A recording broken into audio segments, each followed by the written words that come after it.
Well, after the monster trucks taken over the track last week, and with Mother Nature's other plans for us 2 weeks ago, we finally got all 5 divisions of racing in tonight, plus an enduro race, as we are going to be gearing you up for the Motor Mountain Masters next week.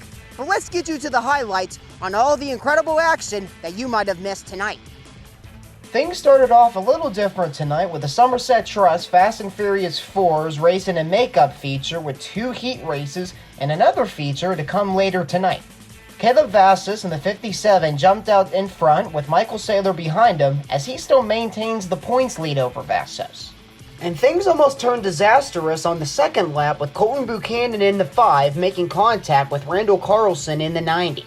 They both resumed the race with no issues. But Lady Luck was not on Stephen Lankin's side as he spun out in turn 2. Vassos got ahead once again, but Saylor was not far behind him as he looked for his chance to take the lead. And I might have misspoke when I mentioned Colton Buchanan and Randall Carlson resumed the race because they made contact in turn 3 again. Mark Gustafson in the 66 was also involved in the mess. And with restart number 3 on the way, Vassos ramped it up once again, taking the lead. As the leaders were pulling away, Michael Moe made contact with Lance Shawley in the 13, and wrong place at the wrong time for Jason Truscott, who got stuck in the pileup. Now with 2 laps to go. Restarts was the name of the game for Caleb Vassos, who capitalized from Saylor to take the lead. There were no more cautions for this race as Caleb Vassos picks up the win for the first feature tonight. Now moving back to the heat races, starting with the Farmers Union Co-op Chargers. The car of Kyle Burkholder jumped out to the lead as he is currently neck and neck in points with Steven Singa. Burkholder led all 6 laps and got the win with plenty of elbow room. For Heat Race 2, Singo in the 7 car started on the pole as he got ahead of Carly Audi in the 76. Singo would extend his lead over Audi to get the win, and things got a little more interesting in the points race, which we will bring you up to date on later.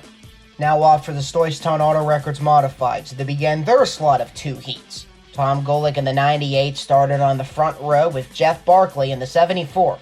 Golick cleared Barkley for the lead, but he was not out of the woods just yet, with John Fama in the 55 charging the second, looking to challenge for the lead. Going into the final turns, Fama tried to use the high side, but Golick kept his ground, picking up the win. RJ Delappy in the 75 got out to the lead in Heat Race 2 with Adam Henry behind him. And there is a huge plot twist for the Modifieds tonight. Anthony Aiello, who usually drives the Black 31, had issues in practice, so Adam Kostownik tagged Aiello to drive his car since Aiello is in a close points battle with Tom Golick for the championship. Meanwhile, Dustin Gursky in the 29 spun out in turn 4, taking the 95 of Brad Milburn with him. On to the restart, Delappy took the lead from Henry again as he would take first place all the way to the checkered flag. For the Ron's Collision Center Street Stocks, they had enough cars to run 2 heat races with Mel Wilt taking the first lead of the night for the division. But Greg Burbage in the 44 was holding on to the bumper of Wilt. Burbage became more and more desperate to make a move, but Wilt held his ground the whole time and getting the win. Angie Kimberly in the 9 started on the pole for Heat Race 2, but it was Scott Mitchell using the outside to get the lead, with Casey Flegel in the 113 and Greg Burbage in the 37 fighting for second, as Flegel is looking to extend his feature win streak to 9 in a row. But Josh Kokenauer in car number 20 was fast in his second appearance in the street stocks this season, as all 3 cars roared up to Mitchell. The close pack racing turned costly for Scott Mitchell, who made contact with Me Live in turn 4. The good news is Mitchell kept his car off of the wall. On the restart, Flegel got the plus on the outside to take the lead. But Kokenauer was charging up the Flegel as the 113 had to hold his ground to keep the lead. Kokenauer had a nice run, but Flegel keeps his dominance alive tonight and takes the checker flag. Now it was time for the 3 heat races for the Martellus Pharmacy late models. And you may notice that orange and yellow car has a 75 on its side. That's because Barry Audi switched up his paint scheme this week, going back to the design he drove when Jennerstown made the switch from dirt to asphalt in the late 80s. But Brian Shipp, who has been fast all season, was on the tail of Audi going for the lead.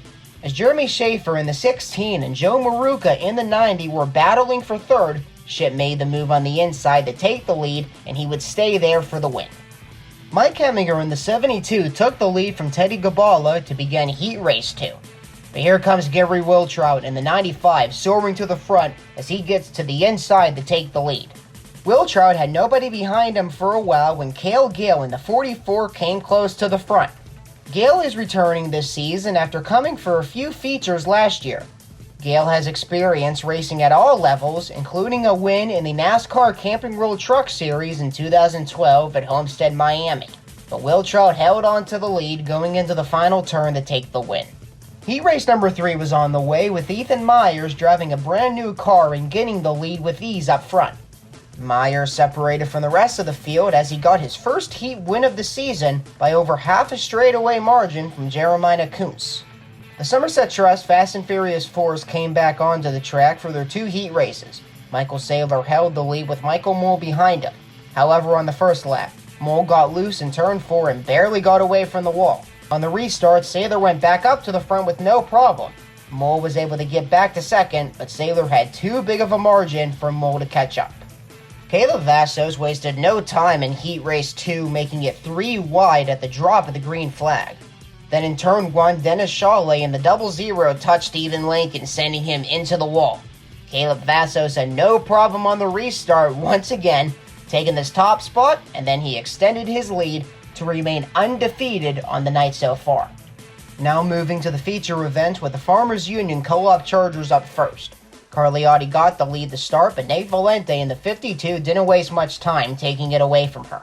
Valente added to his lead, but Steven Singa was on the way as he now held second, but he still had a ways to go to enter the perimeter of Valente's lead.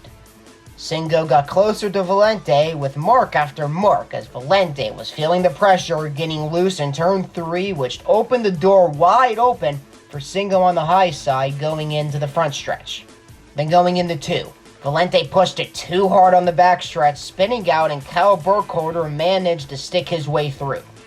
2 laps to go, with the 2 points leaders on the front row as Singo was back up front with Burkholder looking for a last-ditched effort for the win. Going into the final 2 turns, Singo tried to slide his way down to the inside, but he ran out of time as Steven Singo gets his second feature win in a row. And to make matters even more interesting, he and Burkholder are now deadlocked for first with 459 points each. Doug Glessner made it out front in the Storystown Auto Records Modifieds feature. And with 2 laps to go, as Glessner was just hoping to cruise for the win, the caution came out for Jeff Barclay in the 74, who was backwards in turn 4. Glessner got back out to the lead as the green flag flew, but John Famley in that 55 Modify was not going down without a fight. But Glessner would prevail, picking up his 4th feature win of the season. And remember how we just mentioned there was a deadlock in points with the Chargers? Well, the Modifieds joined the list as well tonight, with Tom Golick and Anthony Aiello in a dead tie with 589 points each. Glessner was not that far behind in third with 581. Now, as it got much darker around the track, the street stocks got started with their feature as Josh Kokenauer jumped out to the lead with separation. Flegel was in the back of the pack since he won the feature last week. The 113 was stuck in traffic as Kokenauer continued to pile on to the lead. With 9 laps to go, Flegel worked his way to second, but look at that distance Kokenauer had. Could this be the night the streak ends? It indeed was. After 325 days and 9 races later, there was a new feature winner in the street stock division, and it was Josh Kokenauer. I caught up with Casey after the race. Take a listen to what he had to say. We still had a good car. Actually, it was broke, but lap times don't lie. We were the fastest car here. I'm pretty sure we proved that because we run them down from half a track back. Just, starting position played a factor in tonight's race, and unfortunately all good things must come to an end, but we're happy. The car's still good. It's all in one piece. We'll come back in 2 weeks even stronger, and I hope he comes back in 2 weeks too, because I'd like to see what he can do from the back. Now moving on to the Martellus Pharmacy late models, with all the drivers hoping to keep their cars in one piece ahead of the Motor Mountain Masters next Saturday. But that's going to be challenging, as tonight, fans got to see the most cars in a late model feature in 7 years with 22.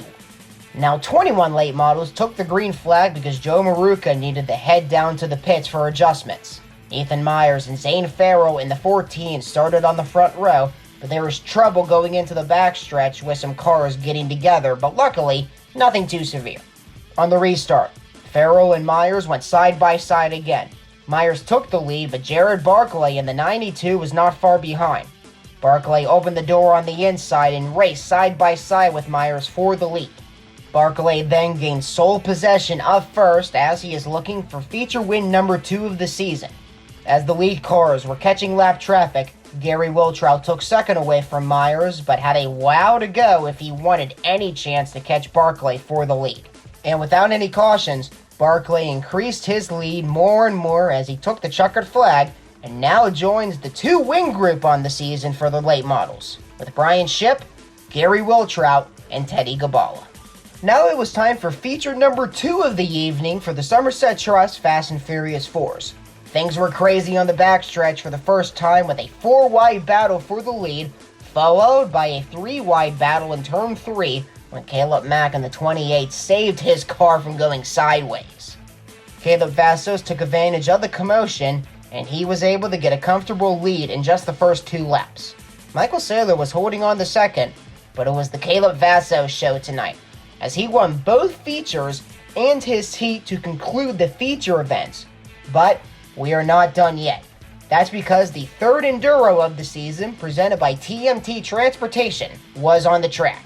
6 cars took the green flag for the 30-lap race as Dan Jackson in the 5 controlled the race from start to finish, leading all 30 laps as he was the last car to park it in Stoney's victory lane, with fireworks to boot. A spectacular night of racing to end July of 2021. And fans, as we mentioned in the beginning of the video, the 4th annual Motor Mountain Masters will be right here next Saturday. Drivers from all over the country are going to be competing on this front stretch, as over 30 cars are looking to take home a grand prize of $10,000. It will for sure be an incredible night of racing. You will not want to miss it.